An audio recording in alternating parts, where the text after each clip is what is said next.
Right, welcome to another video. So we are currently looking at the Singapore National Youth, Singapore obviously Bowling National Youth Championships 2021, held at the Rifle Range Road. So today this is recorded on the 6th of December 2021, and they're currently playing. So the youth boys and youth girls are currently playing their masters, as you can see on the same alley. So there's a live stream. And we were looking at the best bowlers in Singapore, the best youth bowlers in Singapore. Because since it's a Masters, then obviously they have gone through a rigorous tournament that is a qualifying games of the last 12 games. So and the those you can as you can see here, they've gone through 12 games on two different oiling patterns, and there's a lane change between every 3 games where they'll bowl at a different lane. They'll bowl on single lane, no cross lane, but there will be a lane change every 3 games. So after 12 games, these are the highest scoring 23 bowlers, 23 bowlers, both boys and girls, that are currently bowling in the Masters, and the top 4 will go into the step ladder final to see who ends up as the champion. All right, so let's just take a look. So obviously, many of them have really solid game. Like you can see instantly here, this is Aloysius, right? Aloysius on the left-hand side. Excellent balance arm. Even for a tall boy, he still has decent knee bend. Trailing leg not kicked up a lot because Aloysius doesn't have a very violent release, right? He doesn't do a lot with his he doesn't force his arm swing down a lot. Then the benefit of that, if we reverse a little bit, is that his upper body seems to be very stable. Let's take a look. Extremely stable. Like you can put like a cup of water on his head and the water wouldn't even spill, right? No, the water wouldn't even fall. As in the cup wouldn't fall and the water wouldn't even spill out of his head. That is how stable his upper body is. If you take a look at it again, let's play. So how stable is Aloysius? Let's look at it. He's going to I need to go into his 4th step. 2, 3. Okay, so Aloysius, 3, 4. Okay, his power step is around here, right? So his power step is around here. And let's see as it goes into the slide. Okay, it goes a little bit lower. So he transfers his upper body a little bit lower from the power step into the slide, which, although isn't ideal, is still pretty good. Ideally, you want your upper body to stay on a level position from the power step into the slide. When I say power step, I'm referring to the 4th step of the 5 steps, which means the second last step right before you go into the slide. So here's, as you can see here, is upper body and shoulders rarely changes, doesn't change much, just a dip of his left shoulder to allow a bit more space on the left hand side of his body for the ball to swing down, right, for the release. But really stable, doesn't do a lot on release. If you look at his ball speed, not super fast, but more than enough. Because Aloysius is a pretty tall boy, and for a tall youth, when you are this tall, you probably also have long arms as well. So with longer arms, during the swing, the radius of motion is larger. When you have a larger radius, you can transfer more into higher linear velocity. So yes, he's able to generate ball speed pretty easily just by naturally swinging and releasing the ball. So it doesn't need to do anything extra. So that's the benefit of being taller or being a bowler with longer arms. Hey, any other bowlers we can take a look? So there is a few good two-handers that have qualified. So one of them is Peter Cole, Peter Cole Zixian, which I have analyzed in a previous video. I think I've analyzed his game in the under 18. So not gonna do it here again. But Peter is very consistent and a very good bowler despite some of his physical flaws, because there are some pretty good aspects of his game. But he's very consistent, very accurate, and that's why he's in the top 23 bowlers in this competition. So also looked at Mike Ong in a previous video. So I analyzed a previous squad of, I think, the under 18, or is it the youth division. So Mike Ong is a pretty famous bowler. Just put a spare there. Probably wouldn't analyze him further here. Okay. Right, so this is an interesting method. This is from Gerald Teng, right? Yeah. So you can see Gerald does quite a lot on release actually. If you take a look, he looks pretty stable, moves a bit slowly, but during the downswing, he forces his downswing a lot. And let's look at where he starts forcing the downswing. Okay, so the good thing is that he lets the ball drop from this height. So he lets it drop from the natural position of this height, and he only starts accelerating the downswing when the ball is going through here. But because it's a pretty violent acceleration, you can see that there is a lot of movement. There is somewhat of movement in his shoulders, and he actually pops up as well. So his shoulders pops up from here all the way to here. So there's a bit of upward popping motion to try and get the lift, and you can see that he's definitely popped up because now his sliding feet is no longer straight, and he doesn't have that big angle from his trailing leg to his sliding feet. So not that ideal. And this upwards motion of the upper body and the head, right, would lead to inconsistency and inaccuracy as the bowler is trying to hit the target. Yes, it's right here.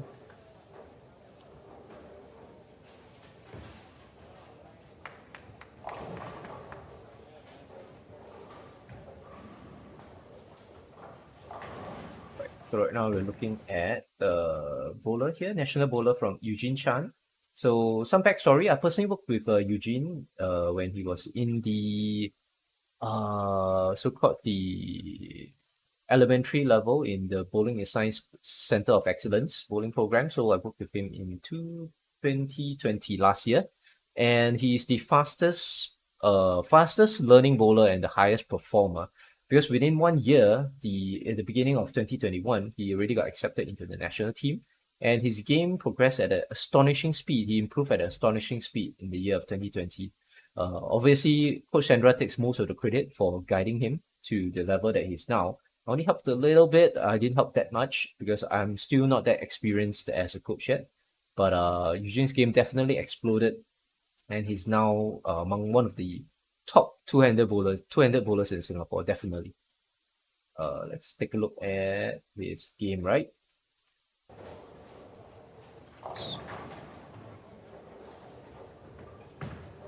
So you can see pretty stable game. Okay, the result is unfortunate, but let's take a look at analyze his game, right? So first and foremost, look at his stance here. Back extremely straight, back extremely straight, not forced, still pretty natural. So this straight back, right, helps to prevent what we call early weight transfer, which actually even a lot of the high level or the elite youth bowlers, even some national team bowlers are actually culprit of, which means that they are leaning a little bit forward. And when they lean forward, they have a little bit of upper body weight transfer forward, even while they're standing. So this restricts their potential later on to transfer more of their weight forward. Because if you're already forward, there's only so much you can further move forward, right? So if you move even further forward, you fall face flat into the lane. So what we've been teaching at Bowling is Science and what Coach Sandra has a strong advocate of is to have a very centralized body weight so that to eliminate that early upper body weight transfer during the stance. And you can see Eugene has worked really hard on it. Extremely straight. His weight is perfectly centered on the center of his body. So that's extremely good. Then as he moves, it's okay, his timing. Okay. Moves the ball. Is it at the beginning of the second step or end of the second step? Okay. Hard to say, but I think it's at the end of the second step. Looks like it's delayed ball placement timing. Then as he goes to the back, look at his arm swing. Relatively straight. So not super bent, I think a little bit bent, but you can see that his arm swing back is also relatively straight. And at the top of the swing, it's blocked by Jeremy here on the left. So we can't really see. Okay, maybe let's back off a little bit. Let's see if we can check out his swing. Okay, it is a little bit bent, right? So he has a little bit of a bent arm swing during the backswing. You can see his elbow here. but as he releases, we can't really see it. I think he straightens his arm upon release, but it's actually blocked by Jeremy here. So can't really tell.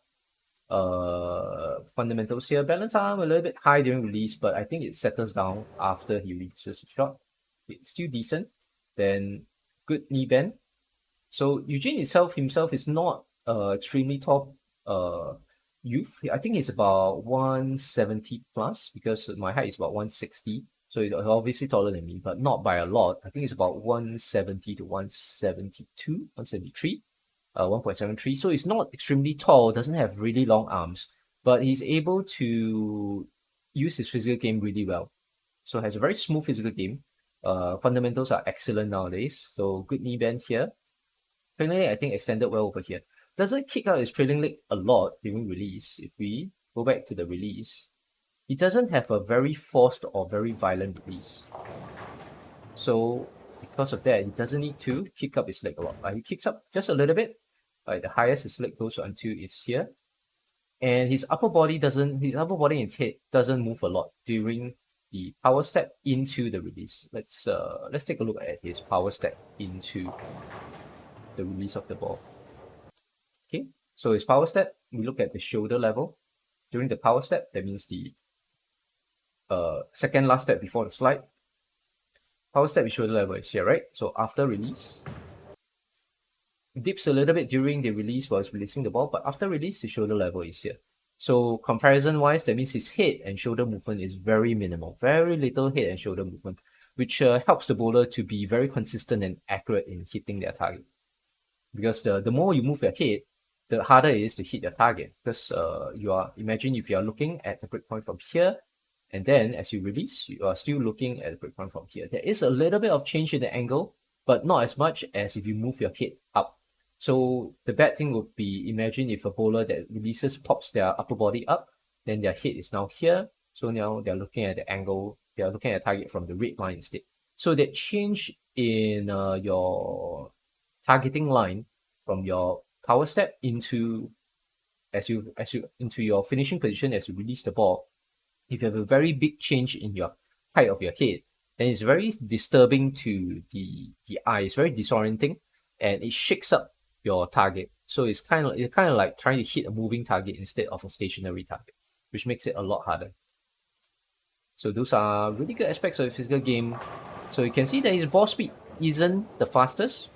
Actually, this shot may be a little bit slower, but that is due to physical limitations. He's not a really tall bowler, so doesn't have very long arms, but his physical game looks really good, and he's actually doing really well this tournament because Eugene here is the second top qualifier, which I was quite surprised to see, but he does pretty well. 217 average, where the top qualifier is Dylan Teo from, I believe, Agape. We'll show to his game later. I've already analyzed Dylan's game before, and I believe Dylan is the champion for the under 18 boys division, and Eugene is actually the second qualifier right behind Dylan. So very impressive scoring ability there. So now we shall look at a younger bowler. I believe this is Jeremy Yeo from Bowling is Science, and under two-hander as well. So also extremely good physical game. Okay, let's take a look. There's a strike. So Jeremy has been an elite bowler in the program, in the Bowling is Science Center of Excellence program since last year. So I'm sure he's knocking on the doors of the national team because his physical game is really good. The coaches really like him a lot. He has good learning attitude. So moves the ball at the end of the second step, right? Let's look at his timing. Okay. Oh, so moves. Does he even move the first step? I think it takes a very small first step. Yeah, very, very, very small first step. Didn't even notice the first step. The first step was just like this. And then he moves on to the second step. So moves the ball at the end of the second step. So delayed ball placement timing. Let's see if he has delayed timing upon release. Okay, which is correct as well, because you can see his feet stop sliding here right before the foul line, while the ball hasn't even entered into the lowest part of the swing. So he has delayed timing upon release, which helps the bowler to generate lift and power onto the ball. Because they're already stationary, when lifting the ball. So they can apply a little bit more lift on it. Okay, and as he releases the shot, notice that his swing and arms are actually straight. So having a straight arm swing for a two-handed bowler during release, during the downswing, would help the bowler to generate higher ball speed. Not necessarily more ref rate, because actually a bowler with a bent arm swing typically generates a higher ref rate, but a bowler with the straighter arm swing typically generates higher ball speed. And for the modern two-handed game, actually ball speed is actually, I would argue, is way more important than ref rate, because two-handers usually don't have a problem with generating ref rate, but they have a huge problem in generating ball speed. So the ball speed is the most important criteria here, and having that straight arm swing during the downswing really helps, because if you have a so when you have a straighter arm swing, your arm swing becomes longer. When you have a longer arm swing, the amount of velocity you can amount of speed you can give to a ball is higher as well. Okay, so that's all good aspects of Jeremy's game. Unfortunately, he pops up his head a little bit, so let's see. So that might lead him to be a little bit inconsistent. So you look at his shoulder during the power step, right? So Jeremy does a lot on the ball during release, right? He really accelerates his downswing and yanks up on the ball. So that's his shoulder level, and as he releases, look at his shoulders now. His shoulders end up here, right? Draw the line. His shoulders end up here after releasing the shot. So his shoulders has popped up quite a fair bit, right? From here to here. And this popping up of the shoulders and the head is actually not ideal, because it makes it harder to hit his target. So hence it's going to affect his consistency and accuracy. But other than that, a lot of aspects of the physical game are excellent. Good, decent knee bend, trailing leg. Balance arm, not that great, because the ball has really traveled a little bit down. During release, I think it was straighter. Let's take a look at it. Yeah, actually it kicks up the arm a lot. So balance arm not that perfectly straight. And the fact that it pops out your upper body isn't that great as well. But overall, also very good game. High ball speed. Let's look at his ball speed again. Right? Quite a high ball speed. High ball speed, high ref rate. Very powerful bowler.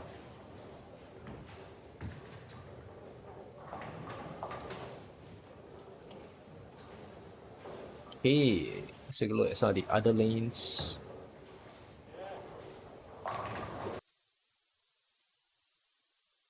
Okay, here we have... Oh. Okay, so we have another two-hander here, which is Zephyr Liu. Also, I think in the advanced to the elite program of the Bowling in Science COE program. Okay, pretty simple game, right? So Zephyr's let's take a look. Okay, moves the ball at the end of the second step, so delayed ball placement timing. Pretty tall boy, so quite a tall youth. And as you can see, Zephyr has the ability to, he's pretty flexible with his shoulders, and his arms, he's pretty flexible with his, I think his right shoulder joint is pretty flexible as well. So as such, he can actually keep his arm even supporting the ball. He can keep both hands on the ball even while he has an almost straight backswing. So he has this backswing that's almost straight, so very reminiscent of like Carl Troop from the United States, the professional two-handed bowler Carl Troop, where he has very flexible shoulder joints and they can keep both their arms relatively straight throughout the backswing.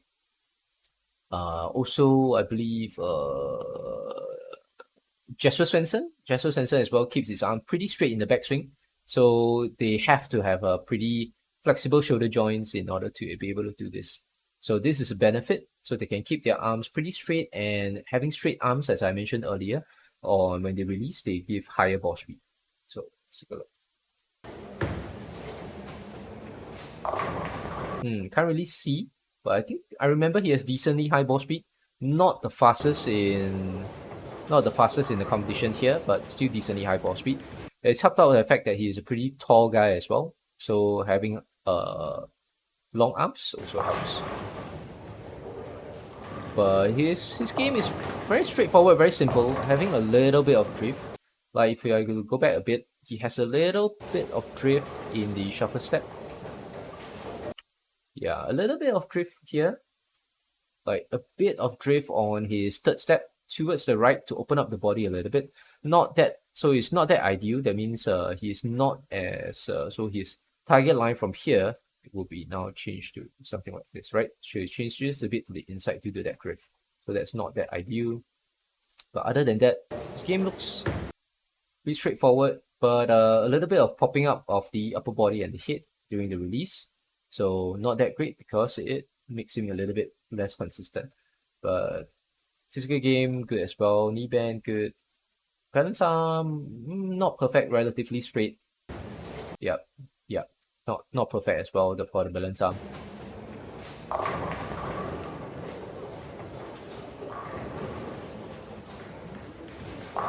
Oh, we have another two-hander, I believe, Caden Chu. Set. It's blocked. Okay, so let's check out Caden Chu again. Okay, we have a spare shot by Caden here. Yep. Unfortunately, he loses his balance here. So let's look at Caden's physical game from Trinity Bowling.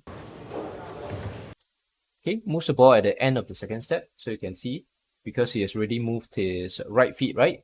And he's going into the third step. Then he starts moving the ball. So delayed ball placement timing, that is good. So let's see if he has delayed timing upon release. I should think so. Yep, I think so. He finishes a slide and then the ball comes down. So there was like a fraction of frame before. Because they're moving so fast. Unfortunately, he loses his balance here, so I can't really judge his finishing position.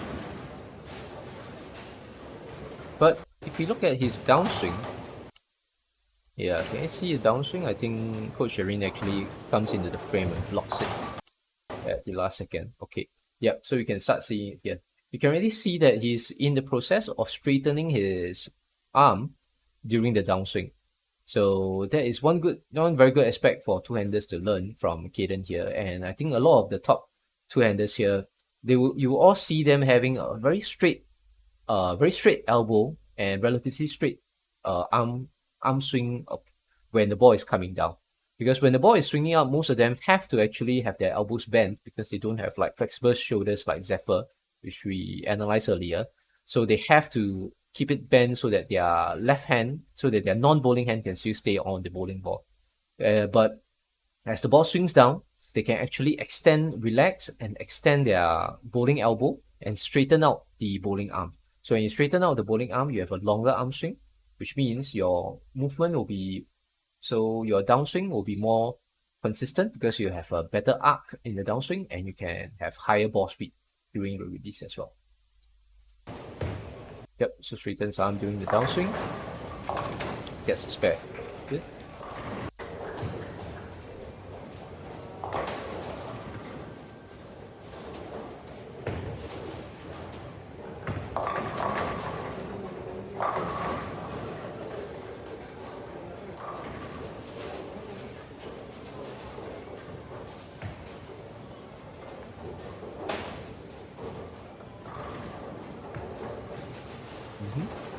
So we're now looking at, this is Ray Ng, right? Ray Ng gets a strike, but very deliberate game. So very smooth motion. You can see the his overall movements are very smooth. Like nothing seems too forced, right? He only has the acceleration in the last part of his release when the ball is close to the release point. Like it accelerates the ball when it was roughly around here, right? We can almost can't see it. Like his whole motion seems to be very smooth. So it accelerates when it's near to the bottom of the release, and then has a very smooth release, but unfortunately his upper body pops up a lot. Like his upper body pops up from here to here, which for so much of his good and stable physical game from before, this upward motion of his upper body during release really hurts his physical game and hurts his consistency and accuracy. So otherwise, I believe Ray almost has that perfect physical game. That very smooth, very consistent motion. Yet, yeah, that last movement of that shoulders while he releases really hurts. That really hurts. So he probably has to work on that. If he works on that, I think Ray will be quite a strong bowler, quite an unstoppable bowler.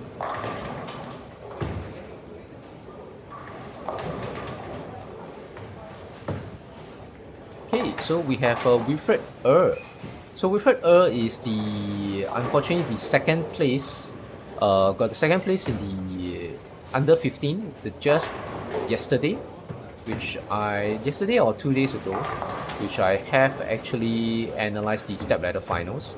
And Wilfred has amazing physical game, very stable. If you look at his game here, okay, I can lower down the volume. Has a little bit of a left drift, right? So if you look at where Wilfred starts, he starts with his left feet at this point, right? So let's see where he ends up. Yep, so he ends up here.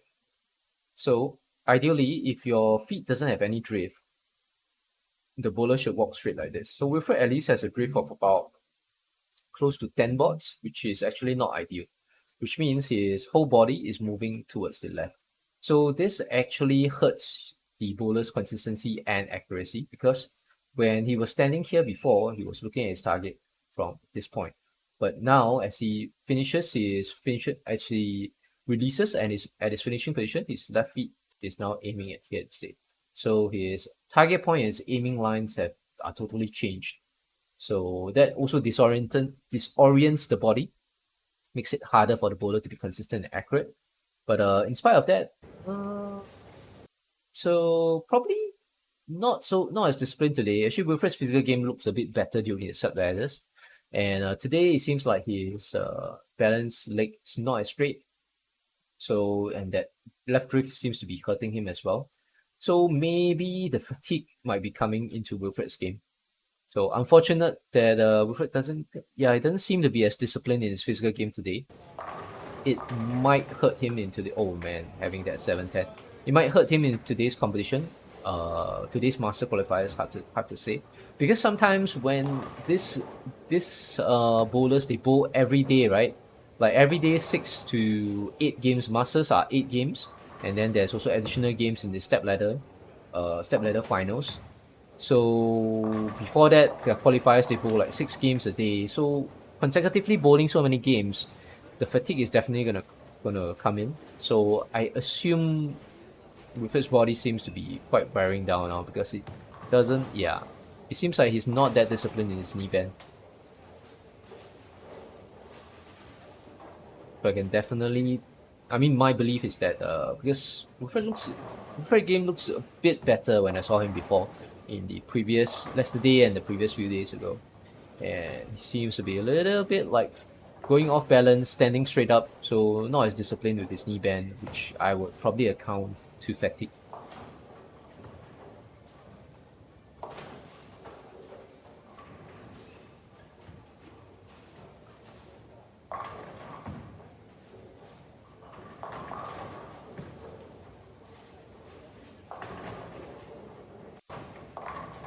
Okay, let's take a look at the last pair of lanes here. Some of the bowlers we've already looked at before in the previous videos. So this is Dylan Teo. Is Dylan Teo the top qualifier? Yes, he is. So Dylan Teo here is the top qualifier for this Masters, but he's also the champion for, I believe, the under 18. Yeah, the under 18 category for boys. So extremely strong bowler, a lot of power. Not gonna analyze his game further. Oh, we have another two-hander here. So this is Jeffrey Yeo, which is an elder brother of Jeremy Yeo from earlier. And let's look at Jeffrey's game. Jeffrey is also an elite bowler in the Bowling is Science COE program, also knocking on the doors of the national team. So good aspects about Jeffrey's game immediately can be seen during the stance. Okay, shoulders, bowling shoulder lower than the non-bowling shoulder. He's has a little bit of forward body tilt, so you can see that his spine isn't as straight as probably like Eugene from earlier. So that means he has a little bit of early body weight transfer even during the stance. So this limits his ability to generate momentum with his upper body later on in the approach. But other than that, looks very stable. Moves the ball at the end of the second step. So gets delayed timing upon release, I think. Yep. So feet ends up here first. So feet has already stopped sliding. Ball going into the finishing position. So I assume a little bit delayed to almost traditional timing upon release. Something to look out for is his straight downswing, the straight elbow on the downswing. So as I mentioned, all of the good two-handers here, all of them managed to do this, which is having that elbow to be straight during the downswing so that it can have that higher ball speed. And you can see during release, his elbow is actually perfectly straight. Can we just go back a little bit? Let's see if you can see it.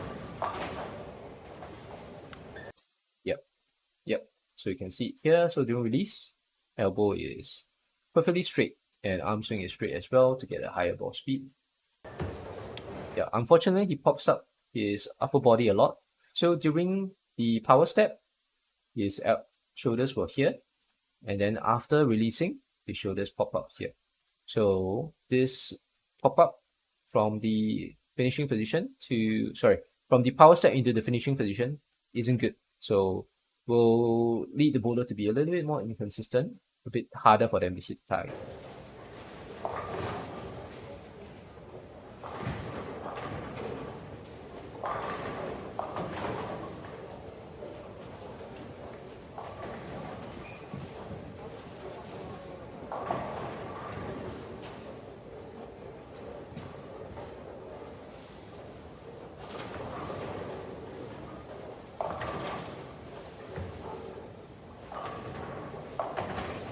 Okay, so I believe maybe I've looked at Russell Paul's game before. So we have Russell Paul from representing Team Singapore here. And something I noticed is that Russell Paul also has a very stable shoulders from his power step to his release. Let's look at it. Okay, so let's take a look at this. So Russell is almost going to his power step. Yep, okay. I do freeze frame and rewind a little bit more. Okay, so power step is the second last step, right? So he's taking his power step here, and look at Russell's shoulders here, right? Then let's look at his shoulders again after he releases the shot. So after releasing the shot, shoulders are this way. So the shoulders hasn't moved a lot. They're still more or less about the same level, right? Horizontally. So not a lot of shoulder movement, so minimal head movement as well, which leads the bowler to be more stable. So this is what we are looking at when we look at shoulder movement. The shoulder movement can, ideally even left to right movement, if you can minimize it, that will be ideal. But the best is to minimize the up and down movement of the shoulders from the power step into the release. Because the less your shoulder movement, that means the less your head will be moving during the power step into release, and the bowler should be more consistent. Easier for such bowlers to hit their target. So excellent physical game finishing position here. Picture perfect physical game. Get the excellent knee bend. Trailing leg, this angle is really good, right? From the trailing leg to the sliding leg. Excellent angle there. Balance arm perfectly straight. Then if you look at his shoulders, bowling shoulder is lower than the non-bowling shoulder, which creates that gap for him here, for him to release the ball, swing and release the ball right under the bowling shoulder. Excellent physical game. Excellent finishing position. Strike. Oh, unfortunate. Yes, a split. So Russell Paul, very good physical game.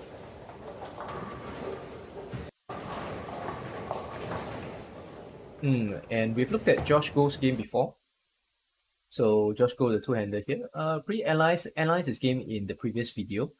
Unfortunate. So when I mentioned that the bowler typically has the bent elbow on the backswing, right? So Josh will be an example of that, right? So you can see Josh here has that bent elbow during the backswing.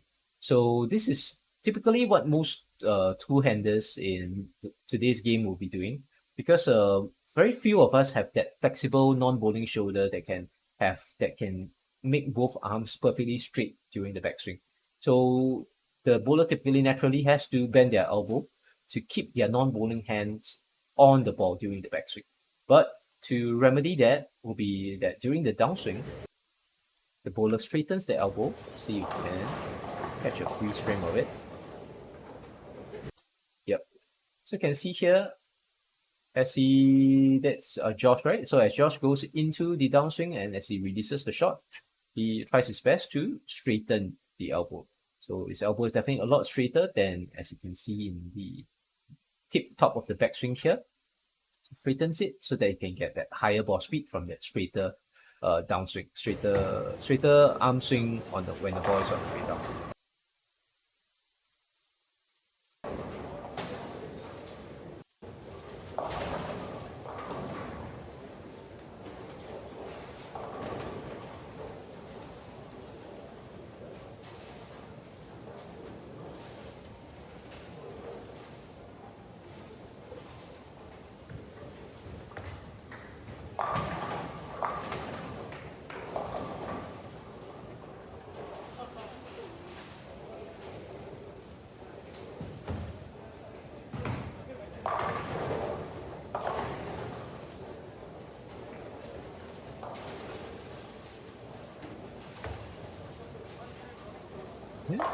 So you can see here Ryan Xia from Singapore wearing the Singapore Polytechnic bowling shirt, also being extremely stable upon having an extremely stable hit when releasing the shot. So you look at this is his currently in his power step. So look at Ryan's shoulders, right, at this level, and as he releases the shot, the shoulders horizontally they're about the same. So there's very minimal head movement. So his head probably just moved from here to here. So very little head movement. So it helps the bowler to be very consistent and accurate. So excellent fundamentals, right? Balance arm tip, not perfect, but pretty good. Nice knee bend. The angle of training it is also pretty good as well. And so Ryan's game is also pretty smooth. He has just that little bit of acceleration that helps him get that ref rate during release. So let's see where he accelerates the ball around here, right? So he lets the ball drop from the highest point of his backswing, which is here. So he lets it drop naturally, and then he only starts to accelerate the ball when the ball is around here, when it's almost going into the release. Yep. So you can see he does the acceleration, that flick of his arm swing and the hands, and that will help him get the extra ref rate. So he gets that benefit of the power, that ref rate and power from the flick, but yet he doesn't need to raise up his elbows or his he doesn't need to raise up his shoulders or his head in order to get that extra ref rate, you see. So he just needs to keep his head stable from the power step into the slide. That means keeping the head stable from power step into the slide, but yet just that little bit of acceleration on the release would be more than enough for him to generate the ref rate that he needs. And gets a strike. So Ryan Xia, very good bowler as well. Very good bowler, very smooth game. So as you can see on the contrast, Aiman Reddy here has a lot of pop-up on his head, right? His head pops up from here to here. If we were to rewind a little bit, as he goes into the power step, look at his head is here. So look at the level of his head. His head is here during the power step, and as after he releases the shot, his head ends up here. So it ends up here. So his head has moved from this circle to the top circle. There's a huge movement of the head, which will lead the bowler to be a little bit more inconsistent. But other than this, Aiman's physical game otherwise looks pretty good. But you can see like a bowler like Ryan having a very stable head, and compared to the bowler like Aiman here, who has that huge vertical movement of their head up and down during the power step to release. So obviously the one with the more stable head movement, the less head movement you have, the better. Because easier it is for the bowler to hit their target with minimal head movement. But as I mentioned, Ryan's game is also very good. So how you can typically tell by how good a bowler's physical game is just by how smooth and fluid their movements are. So the smoother and more fluid their movements are typically means that there is less tension in their body. So I believe the bowlers from the left hand side probably finished their games, and Yeah, I can see some of them crowding over here. They're probably waiting for a lane change because they are supposed to change our lanes, I think, every 3 games, if I'm not wrong. So I think they're waiting for a lane change. And while we're doing that, let's take a look at the girls, right?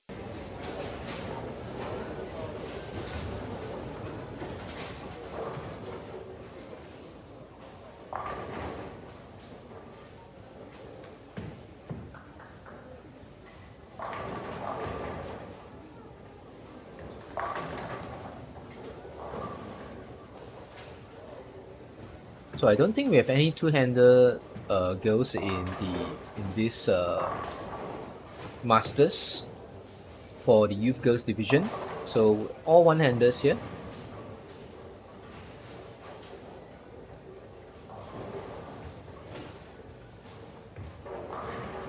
So you can see that most of these girls all have excellent fundamentals. Like this is Jade Ui, right? Excellent fundamentals, balance arm, straight, knee bend, fantastic. Trailing leg angle, I think is here is blocked by Coach Carroll there, and finishing with that follow through with that arm above the head. So typically, ladies, it's good to have higher follow through because for the ladies, typically they suffer from having shorter height as well as shorter arms. So in order for them to get that ball speed, they need to have that relaxed and high follow through so that they can accelerate the ball during release, and that will help them to get the higher ball speed.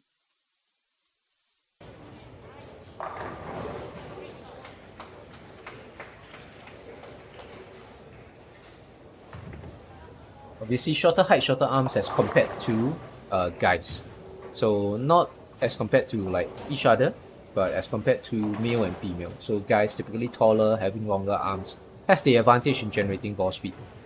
So for the ladies to be competitive, for them to generate even similar levels of ball speed, having that as minimal tension is their arm swing as possible, and having that high follow through would actually help them to generate their ball speed.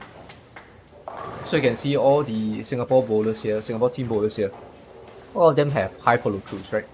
You can see all of them will finish with their hands above their heads. Yep. So as you can see here, another example of high follow through.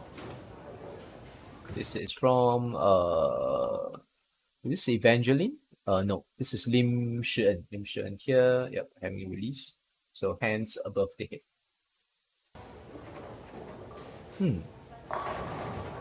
Okay, I believe I looked at Lim Shi'en's game before, and she seems to be having a more disciplined physical game today because her upper body seems to be popping up less.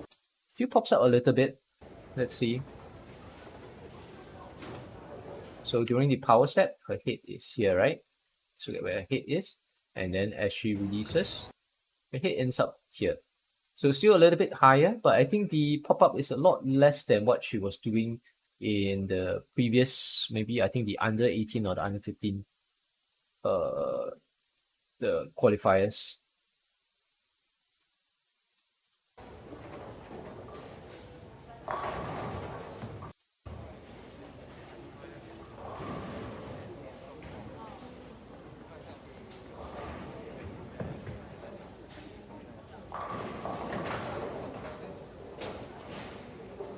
Let's look at the next pair of lanes.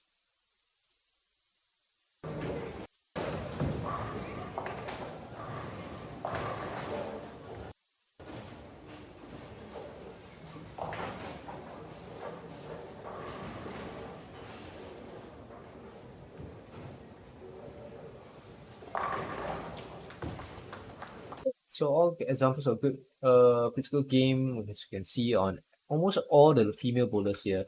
You can see Ariane Tay, which I have reviewed her physical game before. So really good aspects of physical game upon the finishing position, having bowling shoulder lower than non-bowling shoulder. Excellent balance arm, trailing leg, good angle, kicks up a little bit because she does a little bit more on her release. Unfortunately, her knee bend on her sliding leg isn't that great, so not that much knee bend.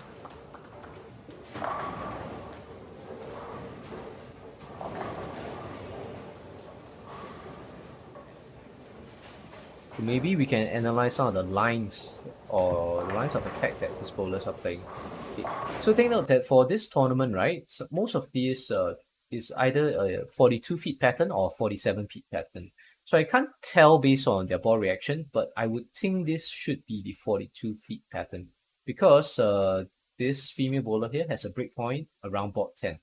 So she's playing straight 10-10 down. And typically, if you're playing on a 47 feet pattern with your higher volume of oil, you will need to shift the breakpoint a little bit closer to the target, like maybe about 14 baud or 15 baud around here, especially for the ladies who has lower ref rate.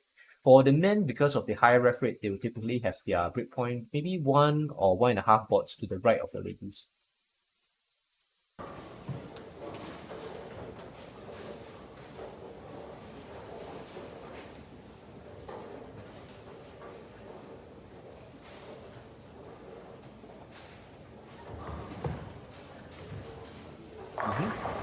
And you can see that most of them still keeps their breakpoint relatively close to the pocket because this is still, I mean, even if it's a 42 feet pattern, it's still considered relatively longer than most house oiling patterns. I mean, I'm not super sure. Is there a way that I can double check? Let me go to Singapore Bowling Federation. Yep. It's like, and let's check the oil patterns, right? National Youth Championships, and we have the oiling patterns. Yep, so one of them is 42 feet, the other is the 47 feet. I can't tell which pattern it is. Let's check at the tournament schedule. Let's see if the tournament schedule says which pattern this is. We have this is the Youth Masters. Doesn't indicate the oil pattern, so I can't tell. But going back to the line, right, that this bowler here, Althea Dang, I've bowled with her before. So it's a national team bowler. So Althea there was releasing a shot around here, which let's just reverse it a little bit. Yep, keeping that break point, keeping the ball's break point around, I believe, still relatively close to the pocket, but around here, around probably the 13 or 14 baud at the break point, going through, I think, between the third and fourth arrow, about third arrow straight down. So about a 15-14 line, very tight line, but playing very close to the pocket because she doesn't want to go too far right because in case a ball doesn't come back enough. So Althea is a good bowler from sports school as well. So I bowled with her before in some community fun bowling events. And I believe, still in sports, probably still in sports school, but maybe 16 now, I'm not too sure. Now I'm a member of Team Singapore. I think she has been a member of Team Singapore for even a few years ago.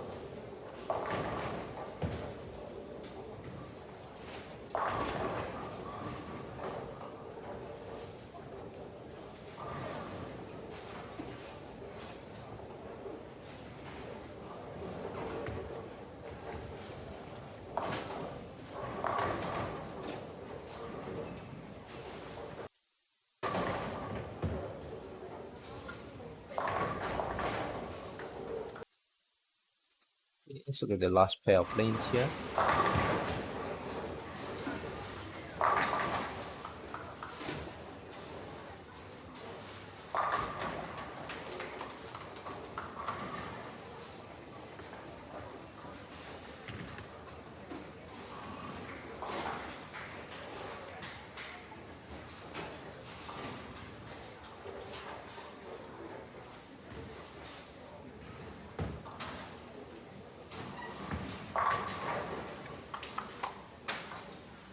So the new Tay here, the new Tam, I believe, really stable head movement from power step into the finishing position. So she's probably an extremely accurate and precise bowler. So her head is here during the power step, and as she finishes, head drops a little bit to here. So she goes a little bit low, which is still not really ideal, but quite quite good still, because that means the head doesn't move a lot from down to up during the release and during the finishing position. So probably a very stable and very consistent and accurate bowler. Getting the strike there.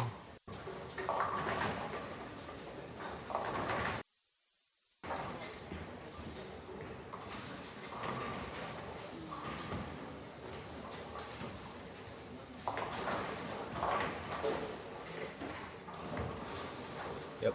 So almost all of our girls here all have fantastic physical game. So you can see most of their game is pretty smooth. Arm swing is smooth. There doesn't seem to be a lot of tension in their game. And they all have very minimal head movement. So very consistent bowlers, and you can see that almost some of them, not all of them, will have that acceleration in the downswing to get that additional ref rate, right, by flicking the follow through upwards. Yep. So almost all of them have a little bit of acceleration in the downswing, and where they will start their acceleration is they will wait for the ball to come down from the top of their swing, and as it's coming down, so the bad way to accelerate, if you were to accelerate here, that would be bad. So the ideal way would be to wait until the ball reaches slightly lower. Wait until your ball, to relax and wait until your ball goes lower into the swing before accelerating the downswing and accelerating your fingers through the ball for the additional ref rate.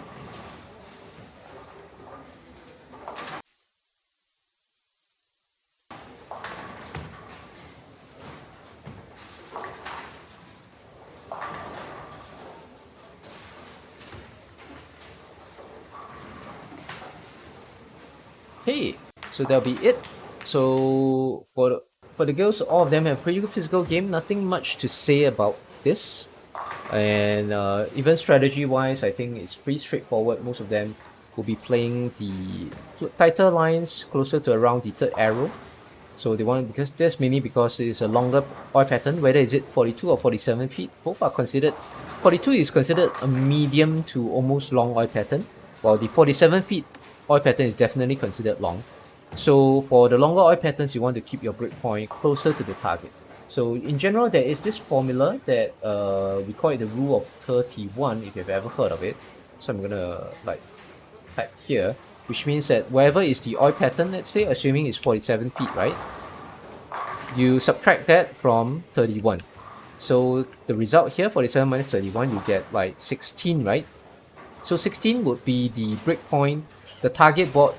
16 board would be what you want to target at the breakpoint. So breakpoint meaning where the ball starts to hook. Obviously, it's not true for all bowlers. It's just a reference guide, because if you think about it, 16 board means it's very close to the pocket at 17.5 boards. So for a bowler that has a little bit more hook, actually 16, if the ball ends up in the 16 board and the breakpoint, it means their ball will overhook. So it's just a general guideline. So most of the bowlers you will see here, they are aiming around 14 to their breakpoint will be roughly around 14 board. For the ladies, about 14 board to maybe 15 board at the breakpoint. And for the guys, because they have a little bit more ref rate, their ball moves a little bit more, they will probably be aiming at about 12 to maybe 14 board at the breakpoint for the men. So this is why their lines are typically pretty tight. So for the men, because they have their higher ref rate, they actually need the ball to curve. Their ball curves a little bit more due to the higher ref rate, so they will have a bit of a deeper line. For the ladies, they will typically aim a little bit straighter because of that lower ref rate, so they'll have a straighter line to the breakpoint. But for both men and ladies, their breakpoint area should be very similar, which is around the 12 to 14 board region. 12 to 15 board region.